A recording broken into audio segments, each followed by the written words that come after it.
Item ಯಾವುದೇ ಇರಲಿ try ಮಾಡಿ ಆಚಿ ಚಿಕನ್ ಮಸಾಲಾ. ಇನ್ನು ಕೆಲಸ ಮಾಡ್ತಾ ಇದ್ದ ಕಚೇರಿಗೆನೆ ಕ್ಯಾಶಿಯರ್ ಕನ್ನ ಹಾಕಿರ್ತಕ್ಕಂಥ ಒಂದು ಘಟನೆ. ತಾನು ಕೆಲಸ ಮಾಡ್ತಾ ಇದ್ದ ಕಚೇರಿಗೆ ಕನ್ನ.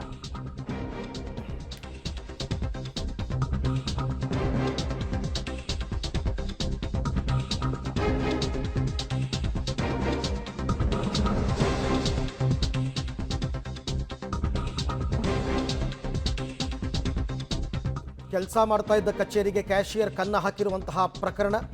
ಬೇಗ ಶ್ರೀಮಂತನಾಗ್ಬಿಡಬೇಕು ಅನ್ನೋ ಆಸೆಯಲ್ಲಿ ಮಾಲೀಕನಿಗೆ ಮೋಸ ಮಾಡಿರೋದು. ಸ್ನೇಹಿತರೊಂದಿಗೆ ಕೆಲಸ ಮಾಡ್ತಾ ಇದ್ದ ಕಚೇರಿಯಲ್ಲೇ ಕಳ್ತನ ಮಾಡಿದ್ದಾನೆ. ಸದಾಶಿವನಗರದ BEL ಲೇಔಟ್ ಕಚೇರಿಯಲ್ಲಿ ಬರೋಬ್ಬರಿ 91 ಲಕ್ಷ ಕಳ್ಳತನ ಆಗಿರೋದು.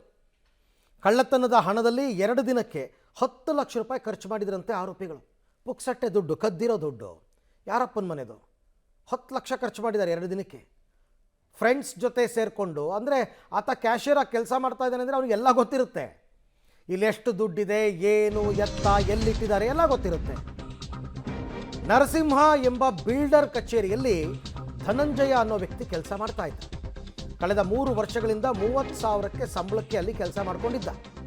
ಪ್ರತಿನಿತ್ಯ ಕೋಟ್ಯಾಂತರ ಹಣದ ವ್ಯವಹಾರವನ್ನು ಮಾಡ್ತಾ ಇದ್ದ ಧನಂಜಯ. ಅದೇ ಕಾರಣಕ್ಕೆ ಧನಂಜಯಗೆ ಬೇಗ ಶ್ರೀಮಂತನಾಗೋ ಆಸೆ ಹುಟ್ಟಿತ್ತು. ಹೀಗಾಗಿ ಸ್ನೇಹಿತರ ಜೊತೆ ಕಚೇರಿಗೆ ಕನ್ನ ಹಾಕಿದ್ದ ಧನಂಜಯ ಕಳ್ಳತನ ಮಾಡಿ 2 ದಿನಕ್ಕೆ ಪೊಲೀಸರಿಗೆ ಲಾಕ್ ಆಗಿದ್ದಾನೆ. ಬಂಧಿತರಿಂದ 81,66,000 ಹಣ ಸೀಸ್ ಮಾಡಿದ್ದಾರೆ ಪೊಲೀಸರು. ಸದಾಶಿವನಗರ ಪೊಲೀಸ್ ಠಾಣೆಯಲ್ಲಿ ಪ್ರಕರಣ ಕೂಡ ದಾಖಲಾಗಿದೆ.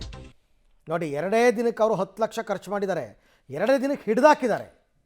ಇನ್ನೊಂದು 4 ದಿನ ಆಗಿದ್ರೆ ದುಡ್ಡೆಲ್ಲ ಖಾಲಿ ಆಗಿರ್ತಾ ಇತ್ತು. ಒಟ್ಟು 91 ಲಕ್ಷ ಇವ್ರು ಕದ್ದಿರೋದು. ಅದರ 10 ಲಕ್ಷಕ್ಕೆ ಖರ್ಚು ಮಾಡಿಕೊಂಡಿದ್ದಾರೆ. ಈ ಬಗ್ಗೆ ಕೂಡ ಮತ್ತಷ್ಟು ಮಾಹಿತಿ ನನ್ನ ಕೊಲೀಗ್ ಮಾರುತಿ ಅವರಿಂದ ಪಡ್ಕೊಂಡ. ಮಾರುತಿ, ಪೊಲೀಸರಿಗೆ ಈ ಕ್ಯಾಶಿಯರ್ ಮೇಲೇ ಅನುಮಾನ ಮೂಡಿದ್ದು ಹೇಗೆ ನಡೀತಾ ಇತ್ತು ವಹಿವಾಟು? ಈತ ಕದ್ದಿದ್ದು ಎಷ್ಟು ಜನರ ಜೊತೆ ಸೇರಿಕೊಂಡು, ಡೀಟೇಲ್ಸ್ ಏನಿದೆ? ಖಂಡಿತ ಅರವಿಂದ್, ನಾನು ಆ ಕಚೇರಿಯ ಮುಂಭಾಗದಲ್ಲೇ ಇದ್ದೇನೆ. ಸದಾಶಿವನಗರ ಪೊಲೀಸ್ ಠಾಣಾ ವ್ಯಾಪ್ತಿಯಲ್ಲಿರುವಂಥ ಕಚೇರಿ. ಆ ಪೊಲೀಸ್ ಠಾಣೆಗೆ ಫೆಬ್ರವರಿ 20ನೇ ತಾರೀಕು ದೂರನ್ನು ದಾಖಲಿಸ್ತಾರೆ. ಕಚೇರಿ ದೃಶ್ಯ ತೋರಿಸ್ತಾ ಅದ್ರ ಬಗ್ಗೆ ಹೇಳ್ತಾ ಹೋಗ್ತೀನಿ. ಇಲ್ಲೇನು ನಿಮ್ಮ ಮುಖ್ಯ ರಸ್ತೆಯಲ್ಲಿ ಕಾಣಿಸ್ತಿದೆ ಅರೋಜಾನ್ ವೆಂಚರ್ಸ್ ಅಂತ. ಇದು ನರಸಿಂಹ ಅನ್ನೋರಿಗೆ ಸೇರಿದಂಥ ಒಂದು ಬಿಲ್ಡರ್ಸ್ ಕಂಪನಿ.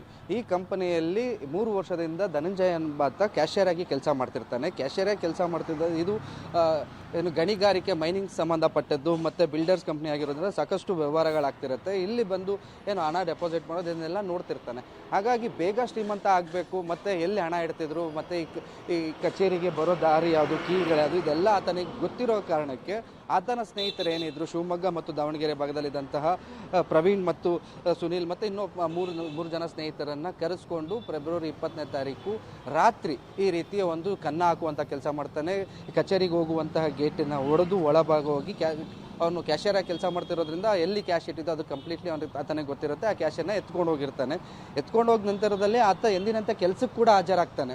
ನನಗೇನು ಇದ್ರ ಬಗ್ಗೆ ಗೊತ್ತಿಲ್ಲ ಅನ್ನೋ ಕಾರಣಕ್ಕೆ ಈ ಕ್ಯಾಶನ್ನು ಶಿವಮೊಗ್ಗಕ್ಕೆ ತೊಗೊಂಡೋಗಿ ಅಲ್ಲಿಟ್ಟು ಇನ್ನು 3 ಜನ ಆರೋಪಿಗಳೇನಿದ್ದಾರೆ ಅವರು ಅದರಲ್ಲಿ 10 ಲಕ್ಷವನ್ನು 2 ದಿವಸಕ್ಕೆ ಖರ್ಚು ಮಾಡ್ಕೊಂಡಿರ್ತಾರೆ.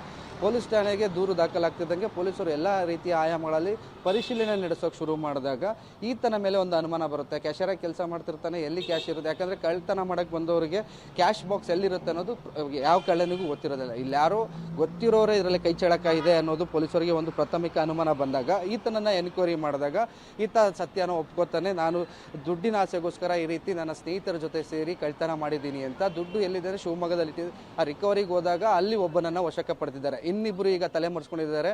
ಆ ಥರನ್ನು ಬಂಧಿಸುವಂಥ ಕೆಲಸನೂ ಕೂಡ ಎಲ್ಲಿದ್ದಾರೆ ಅಂತ ಹುಡುಕಾಟದಲ್ಲಿ ಸದಾಶಿವನಗರ ಪೊಲೀಸರು ತನಿಖೆಯನ್ನು ಮುಂದುವರಿಸಿದ್ದಾರೆ. ಸದ್ಯ ಧನಂಜಯ್ ಮತ್ತು ಆತನ ಸ್ನೇಹಿತ ಪ್ರವೀಣನ್ನು ಸದಾಶಿವನಗರ ಪೊಲೀಸರು ಬಂಧಿಸಿ ಹೆಚ್ಚಿನ ವಿಚಾರಣೆ ಕೂಡ ಒಳಪಡಿಸ್ತಿರುವಂಥದ್ದು. ಹಾಗೆ ಸಂಪರ್ಕದಲ್ಲಿ ಮಾರುತಿ, ನಿಮ್ಮ ಜೊತೆ ಮತ್ತೆ ಮಾತನಾಡ್ತೀನಿ.